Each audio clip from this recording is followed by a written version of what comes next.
إن الحمد لله نحمده ونستعينه ونستغفره ونعوذ بالله من شرور أنفسنا ومن سيئات أعمالنا من يهده الله فلا مضل له ومن يضلل فلن تجد له وليا مرشدا أشهد أن لا إله إلا الله وحده لا شريك له خصنا بخير كتاب أنزل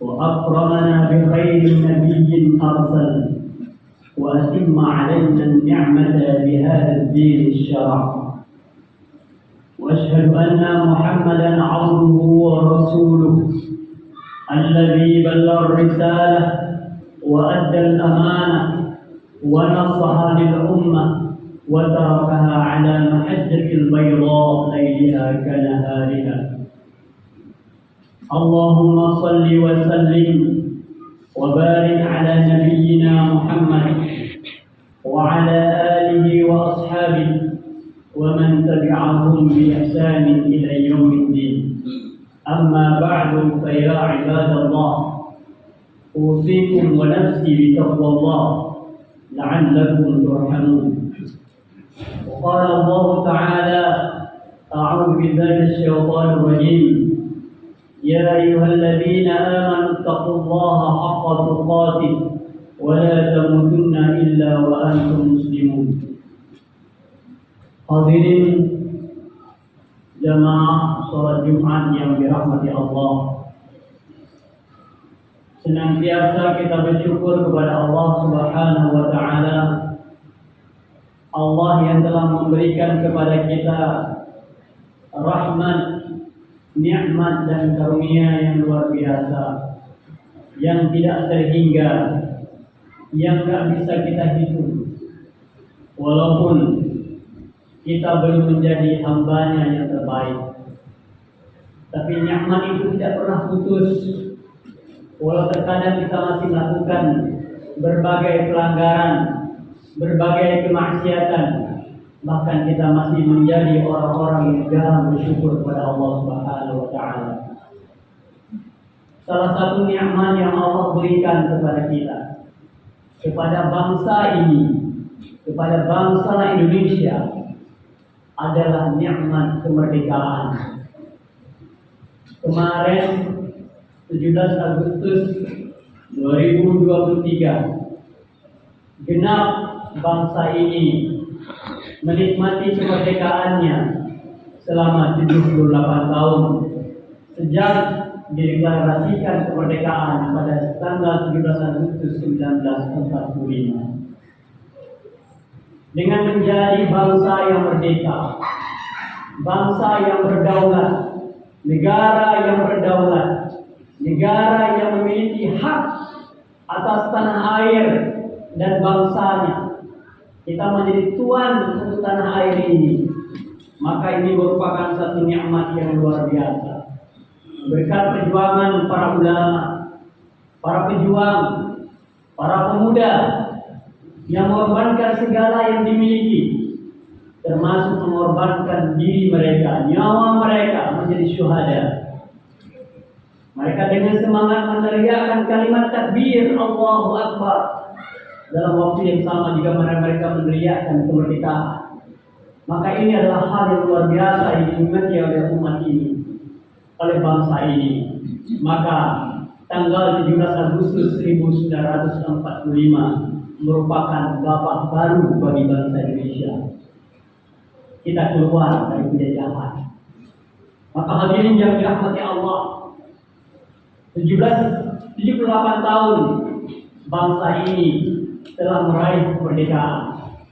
Bangsa ini telah menikmati yang namanya menjadi bangsa yang merdeka. Maka yang menjadi hal bagi kita adalah hari ini sudah berakhirkah penjajahan ke atas kita dan bangsa kita? Sudah selesaikah semua perjuangan-perjuangan itu? Ketika bendera berkibar, meliuk-liuk di angkasa, ketika semuanya kita bisa menikmatinya, tapi kembali Apakah kita sudah menjadi bangsa yang merdeka, lalu kita berfoya-foya, lalu kita berleha-leha, kita bersantai-santai seakan-akan penjajah itu tidak pernah kembali lagi ke tanah ini. Hadirin yang dirahmati Allah. Hari ini merupakan satu hal yang sangat ironis kalau kita lihat di tengah masyarakat kita di dalam merayakan kemerdekaan. Mereka mengibarkan bendera, mereka dengan semangat kemerdekaan, tapi sebenarnya mereka sedang mengibarkan bendera-bendera musuh di atas bumi pesat. Hadirin yang dirahmati Allah, memang perang fisik itu sudah selesai. Penjajah telah pergi meninggalkan kita. Namun yang perlu kita sadari dan mungkin kita tidak sadari adalah bahwa ada perang lain yang terus menggerogoti bangsa ini.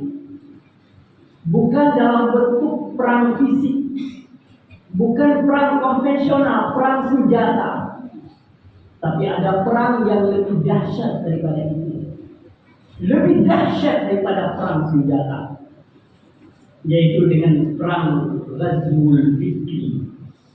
Ghazwul adalah perang, Fikri adalah pemikiran, akal, pola pikir. Kalau perang senjata yang terluka hanya tubuh badan semata, tapi dalam Ghazwul Fikri yang rusak bukan fisik, tetapi pola pikir, akal yang rusak. Dalam perang senjata, apabila kalah menjadi gugur, lalu gugur menjadi syuhada. Tetapi di dalam perang Ghazwul Fikri, ketika kalah tidak gugur, tidak mati, tetapi menjadi budak kepada musuh. Dalam perang senjata, satu orang yang gugur menjadi pahlawan, akan muncul 1000 pahlawan, bahkan ribuan para pahlawan akan bangkit di tanah ini.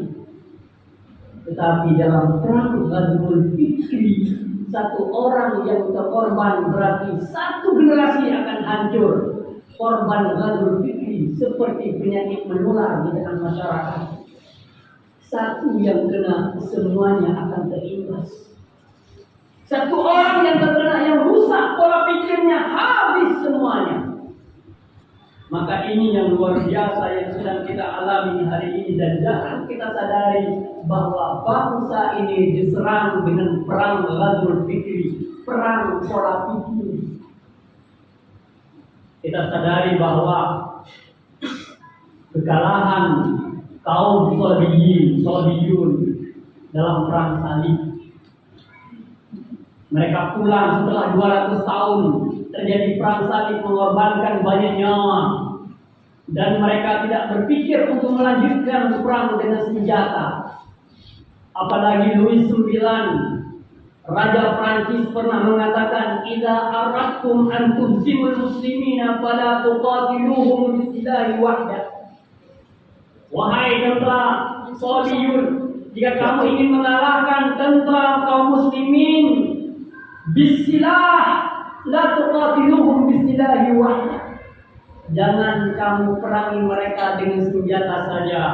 Faqad hazamtum amamahum fi ma'rakati silah. Kalian telah berkali-kali menemukan kekalahan ketika berhadapan mereka dengan senjata di medan tempur. Walakin haribuhum fi aqidatihim fa hiya mukammilul quwwati fihim. Tapi perangilah mereka, seranglah akidah mereka, seranglah keyakinan mereka, karena serangan terhadap akidah, kerusakan akidah merupakan senjata paling efektif untuk membinasakan umat Islam. Itu kata Louis IX, Raja Prancis pada masa itu. Maka apa yang terjadi? Setelah itu, delegasi gerakan Ghazwul Fikri yang pertama dilakukan oleh siapa? Napoleon Bonaparte. Ketika melakukan misi dan gerakan untuk menaklukkan Mesir, dan ternyata berhasil luar biasa. Merusak akidah umat Islam yang ada di Mesir, merusak pola pikir, merusak semua sendi-sendi kehidupan. Hanya pertahanan terakhir yang ada di Mesir adalah Universitas Al-Azhar yang menjaga ekstensi umat Islam. Munculnya bahasa Amiyah, bahasa pasar, bahasa Arab pasaran. Ini merupakan hasil dari gerakan Tadabur Fikri, bahasa Arab pasar yang berbeda dengan bahasa Arab yang diturunkan di dalam Al-Quran. Kenapa munculnya bahasa Arab Amiyah ini adalah salah satu upaya untuk menjauhkan orang-orang Mesir supaya tidak memahami lagi Al-Quran, karena bahasa Arabnya berbeda dengan bahasa yang diturunkan oleh Allah dalam Al-Quran dan hadis-hadis Nabi. Hadirin yang dirahmati Allah. Maka oleh karena itu, kita sebagai umat Islam harus benar-benar menyadari hal ini.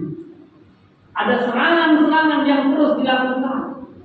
Jangan kita anggap sepele, padahal Allah Subhanahu wa Ta'ala telah berpesan kepada kita. Ini pesan sampai akhir zaman. وَلَا يَزَالُونَ يُقَاتِلُونَكُمْ حَتَّى يُرَدُّوكُمْ عَنْ دِينِكُمْ إِنِ اسْتَطَاعُوا.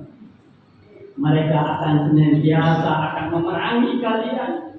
Yang bertujuan adalah yuraddukum an dinikum, supaya kamu murtad dari agamamu. Seandainya mereka mau, maka apapun upaya yang mereka lakukan, perusakan akidah dan sebagainya adalah pola ujung-ujungnya berakhir pada pemurtadan. Hal ini yang dirahmati Allah. Tujuan yang utama yang dilakukan oleh musuh-musuh Islam terhadap umat Islam. Ketika kita menyadari hal ini, ketika kita memperingati 17 Agustus kemerdekaan kita, apa yang mereka mau sebenarnya? Pertama yang mereka mau adalah merusak akidah, merusak ibadah, merusak akhlak umat Islam, serta merusak semua sistem syariat Islam. Ini target yang pertama. Target yang kedua adalah memecah belah umat Islam menjadi berkuak-kuak dan bermusuh-musuhan. Diciptakan sedemikian rupa supaya umat Islam yang memang terpecah-pecah secara negara, yang terpecah secara bahasa, yang terpecah secara suku bangsa, yang terpecah oleh berbagai kemaslahatan, ini menjadi awal senjata mereka untuk memecahkan umat Islam. Bisa pecah karena daerah, bisa pecah karena pilihan politik, bisa pecah karena kepentingan, bisa pecah karena mazhab. Sedemikian rupa mereka porak-poranda. Yang lebih menyakitkan itu adalah kita menikmati perpecahan itu. Kita bangga dengan perpecahan kita di kalangan umat Islam. Ini yang mereka ciptakan. Yang ketiga adalah menakut-nakutkan umat Islam dengan ajaran Islam. Ketika dengar kalimat syariat, kita jadi takut. Ketika menyebutkan kalimat Islam, menjadi takut. Ini yang mereka munculkan dengan Islamofobia. Yang kemudian apalagi mereka ingin menipu umat Islam bahwa kemajuan hanya akan bisa dicapai dengan cara tidak berpegang kepada ajaran agama. Kalau kalian masih komitmen dengan agama, masih teguh dengan ajaran Islam, masih menjadi ahli masjid, menjadi dengan berpegang dengan Al-Quran dan agama kalian, maka selamanya kalian tidak akan pernah maju, tidak pernah akan berubah. Lihat kami bangsa Eropa, ketika kami meninggalkan agama kami maju melesat dengan teknologi yang ada di tangan kami. Kita pun semua berlomba-lomba untuk mencontohi mereka. Hadirin yang dirahmati Allah. Oleh karena itu, ada 4 pola yang digunakan oleh kaum musyrik, oleh kaum musuh Islam untuk merusak kita. Yang pertama adalah tasydid, menimbulkan keraguan terhadap Islam dan terhadap syariat Islam dengan melalui proses pendangkalan akidah. Berbagai upaya dilakukan adalah untuk kembali melemahkan akidah. Bagi umat Islam, akidah adalah fondasi dari kehidupan. Tanpa akidah berarti adalah kematian. Tanpa iman berarti adalah bangkai. Tanpa hati yang hidup berarti tidak lebih seperti mayat yang berjalan. Mereka tahu kekuatan itu. Mereka tahu tentang kekuatan akidah. Jika akidahnya benar, akan lahir ibadah yang benar. Ibadah yang benar akan melahirkan akhlak yang benar. Maka yang dirusak bukan ibadahnya, bukan yang dirusak bukan akhlaknya, tapi sumber dari kebaikan itu adalah akidah, maka muncullah kerusakan akidah. Ketika akidah rusak, ibadahnya jadi rusak, apalagi akhlaknya tidak akan muncul akhlak-akhlak mulia. Lewat mana mereka menghancurkan akhlak itu? Dengan cara pembodohan. Dibuat umat Islam itu bodoh dengan akidah. Kita tidak menyadari bahwa akidah itu begitu penting dalam kehidupan. Yang kita penting bagi anak-anak kita, bagaimana anak-anak kita menguasai sains, lalu memperoleh prestasi-prestasi dengan trofi yang sederet. Berapa banyak yang kita yang pendidikan berat. Fondasi dari pendidikan anak kita adalah akidah. Betapa banyak orang tua yang lalai dengan aspek itu. Betapa banyak orang tua yang lalai aspek menanamkan akidah dasar di rumah. Berapa banyak? Seakan balai ngaji, salah sekolah, salah tempat menanamkan akidah, di rumah adalah kebebasan. Tapi betapa banyak orang pembodohan akidah. Kita lihat lembaga-lembaga pendidikan, sekolah-sekolah di negeri umat Islam yang jumlah pelajaran akidah hanya menjadi muatan lokal semata. Hanya muatan lokal seminggu 2 jam, dan itu pun campur semuanya. Di situ akidahnya, di situ ibadahnya, di situ akhlaknya, di situ semua di situ. 2 jam. Tapi pelajaran-pelajaran lain, sains mendapat perhatian dalam kurikulum yang luar biasa. Tidak boleh diganggu. Kalau tadi pelajaran agama apa? Hanya sekedar hawamish. Kita tanggapi muatan lokal. Siapa yang datang masuk pertama? Ini yang terjadi dalam sekolah ini. Apalagi yang kita harapkan yang seperti itu? Maka apa pesan Umar bin Khattab? Innama tunqadu ural islami urwatan urwatan. Apa kata Umar? Sesungguhnya simpul-simpul Islam itu akan terputus satu persatu. Satu-satu orang Islam akan putus. Apa kenapa? Dijawab oleh Umar bin Khattab. Man lam idza nasha'a fil islami man lam ya'riful jahiliyah. Kenapa satu persatu orang Islam ini akan jadi putus? Karena orang-orang yang ada di dalam Islam itu adalah orang-orang yang tidak mengenal jahiliyah. Tidak tahu bahaya jahiliyah.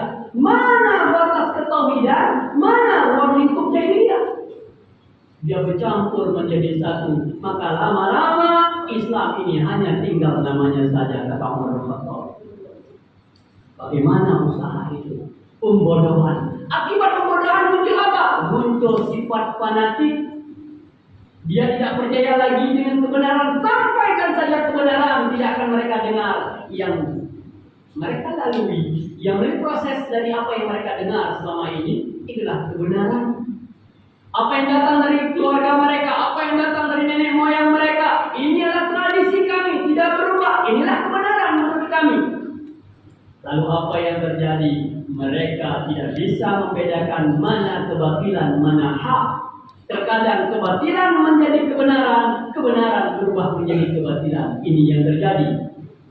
Ini yang diciptakan, ini yang disiapkan. Dan yang kedua, pola yang kedua adalah tasbih. Tasbih ini adalah mengaburkan tentang hakikat keislaman. Dipudarkan Islam. Dilihat Islam tidak lagi dari inti dan substansinya. Lihat Islam hanya melihat dari luar. Seperti orang buta melihat gajah. Orang buta melihat gajah, yang pegang kakinya dia anggap bahwa gajah itu besar, panjang. Yang pegang ekor berarti kecil. Yang pegang telinga berarti dia hanya seperti itu. Seperti daun keladi. Masing-masing bicara Islam berdasarkan dari segi apa yang dia melihat, pengkaburan. Maka cara untuk mengaburkan Islam ini adalah dengan cara memberikan stigma-stigma negatif terhadap Islam. Ini yang lebih ironis lagi adalah yang melakukannya bukan mereka yang non-muslim, bahkan kita yang muslim pun di negeri yang mayoritas umat Islam berani mengeluarkan statement-statement yang merendahkan Islam. Islam ajaran radikal, Islam adalah ajaran yang kotor, Muhammad adalah kawan jin dan sebagainya statement-statement yang dalam waktu-waktu terakhir. Bahkan muncul kalimat-kalimat penghinaan kepada kaum muslimin. Maaf kita katakan, berani mengatakan bahwa umat Islam itu adalah kadal yuhun, yang kemudian dibalut dalam nuansa politik. Terlepas dari perkara politik, tapi inilah penghinaan kepada umat. Hadirin yang dirahmati Allah. Oleh karena itu, pengaburan terhadap Islam, contohnya adalah pengaburan terhadap Islam ini, syariat Islam, sistem ekonomi Islam. Salah satu yang kita dengar sistem ekonomi Islam, kita kadang-kadang ada yang alergi, ada yang menggunakan statement apa benar di Islam itu ada ekonomi. Lalu kita bicara tentang lembaga-lembaga keuangan syariah, bicara tentang bank syariah, lalu dipertanyakan apakah bank-bank Islam ini syariah? Ini jadi menjadi pertanyaan. Yang nanya siapa? Umat Islam. Meragukan. Tapi ketika kita tanyakan apakah bank konvensional itu syariah? Tidak. Ketika tidak ada bank syariah, kenapa bank syariah itu syariah? Siapa yang melempar stigma ini? Hanya untuk memberikan satu frame kepada umat Islam dan meragukan bahwa ini tidak benar. Dan ini yang mereka lakukan. Kemudian apa lagi yang dilakukan adalah dengan cara tahzib, yaitu mencampur aduk antara budaya Islam dengan budaya-budaya pemikiran-pemikiran. Kebingungan akhirnya berujung pada kebingungan. Gak tahu yang mana Islam, yang mana bukan Islam. Sudah bercampur-campur di situ. Kita tahu tentang pluralisme. Kita bicara tentang pluralisme. Pluralisme adalah bagaimana memberikan asumsi bahwa semua jalan agama adalah jalan kebenaran dan semua adalah benar karena menuju Tuhan yang sama. Bagaimana ini ditimbulkan? Yang terakhir adalah tagrib dengan slogan-slogan kebarat-baratan. Hari ini kita bangga, kita tidak mengatakan bahwa kita merasa kadang-kadang kalau kita ingin maju dan modern adalah dengan menjadi orang-orang seperti orang barat. Kita kagum dengan apa yang mereka propagandakan sebagai racunnya umat Islam adalah sekularisme, liberalisme, dan pluralisme. Sekularisme adalah memisahkan Islam dari kehidupan. Jangan bawa-bawa Islam dalam kehidupan. Tinggalkan Islam dalam masjid. Kurung syariat ini dalam masjid. Di dalam masjid kita bicara agama, tapi di luar masjid jangan sekali-kali bawa agama. Ini yang terjadi. Yang kedua, buah dari sekularisme ini adalah liberalisme. Ketika kita tidak mau membawa agama dalam kehidupan kita, tidak dalam keluarga kita, tidak dalam pekerjaan kita, tidak dalam ekonomi kita, tidak dalam politik kita, tidak dalam budaya kita, tidak dalam pendidikan kita, lalu muncul penyakit yang kedua disebut dengan liberalisme. Gak ada ikatan, gak ada hubungan agama dengan kehidupan saya. Bebas, merdeka. Melakukan apa saja, silakan. Tidak ada kaitan agama. Liberalisme, maka hari ini ketika kita merayakan kemerdekaan, kadang-kadang kita tersisip dengan nilai-nilai ini. Nah, oleh karena itu hadirin yang dirahmati Allah, ini merupakan menjadi satu catatan. Padahal liberalisme, sekularisme adalah buah dari kekecewaan Eropa terhadap kekuasaan gereja di abad-abad pertengahan. Ini kita bawa dalam Islam dan mereka bawa dalam Islam. Mudah-mudahan hadirin yang dirahmati Allah, kita semua menyadari ini. Menyadari bahwa penjajahan senjata telah berakhir. Kita sudah merdeka. Tapi hati-hati. Senjata Ghazul Fikri tidak pernah berhenti. Dan mereka hari ini menikmati hasilnya. Boleh nanti negara ini boleh dikatakan dengan apapun istilahnya. Tapi isinya, otaknya, pikirannya semua mengikuti apa yang mereka mau. Maka oleh karena itu, bagaimana kita beristirahat? Bagaimana kita bisa tidur nyenyak? Bagaimana kita bisa nyaman? Bagaimana kita bisa menikmati hari ini dengan hiburan? Sedangkan ancaman besar sedang melanda rumah kita, melanda anak-anak kita, melanda generasi kita, dan melanda negeri-negeri kita. Hadirin yang dirahmati Allah, ini merupakan sebuah gambaran kepada kita semuanya untuk senantiasa berhati-hati dan melakukan yang terbaik. Apa yang kita lakukan? Lakukan yang pertama adalah back to Islam. Kita istiqamah dan kuat menjalankan syariat. Yang kedua, jadikan pendidikan sebagai fondasi untuk menjaga anak-anak negeri. Yang ketiga adalah jalin ukhuwah dan persatuan. Karena ketika kita berpecah, ketika kita sendiri, kita hanya menjadi seperti lidi-lidi yang tidak punya kekuatan. Tapi ketika kita bersatu menjadi kekuatan yang besar, umat Islam itu besar dan umat Islam itu kuat. Sejarah telah mencatat tentang itu. Wallahu a'lam bishawab. Aqulu qouli hadza wa astaghfirullah wa lakum wastaghfiruhu innahu huwal ghafurur rahim.